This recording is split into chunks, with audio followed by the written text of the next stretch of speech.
very much, Andy, for giving me the floor, and to CCG for inviting me to this very interesting panel on the occasion of the 50th anniversary of the UN-China relationship, which incidentally is also the 40th anniversary of IFAD-China cooperation. 1981 was the year in which IFAD, which is a UN agency but also an international financing institution, provided its first concessional loan to China to finance a project on rural development in Inner Mongolia. And over the past 40 years, IFAD, the International Fund for Agricultural Development, has supported China in its effort to reduce poverty reduction and develop rural areas. We have been working in the most poor and remote areas, working with the most vulnerable segments of the population, rural farmers, smallholder farmers, women, and here is the reference to the partnership we have with UN Women on empowering women in rural areas, ethnic minorities, all with the objective of developing rural areas, reducing poverty, enhancing food security in rural areas. So I'm very happy to be here to share my views on how to possibly achieve prosperity in rural areas and how to reduce the rural-urban divide that is currently exists. And when I was, reflecting a bit, I was trying the entry point. And the entry point is definitely the announcement that China has eradicated extreme poverty at the end of last year. This was, a remarkable achievement, bringing 800 million people out of poverty in basically 4 decades. To me, it's impressive. No other countries can claim to have brought so many people out of poverty in such a short period of time. However, and probably this is the reason why we're here, inequality has not been addressed. The disparity between the coastal areas and the central and western part of China, between the better off and the worst off regions, and within the same provinces between better off areas and worst off areas, and above all between rural areas and urban areas, the so-called rural-urban divide.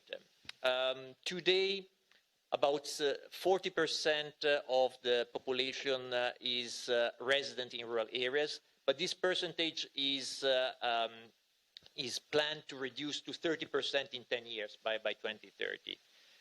The salaries in rural areas are 3 times lower than in urban areas, and this is the reason why a great part of the population, particularly the active part of the population, the youth, the active part of the population, migrate from rural areas to urban centers. This is not socially sustainable in the long term. It made sense. It was part of the economic growth process that China experienced, where basically the surplus labor in the agriculture sector moved to more remunerative sectors, the secondary and tertiary sectors. But it's not sustainable in the long term.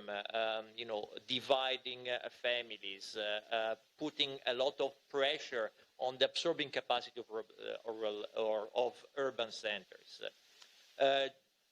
We travel and we interview our beneficiaries in rural areas. I can tell you that in most of the cases, people that are forced to migrate to urban areas would rather prefer to stay in rural areas, close to their children, close to their families. And the reason why they migrate is that rural areas do not offer sufficient job opportunities.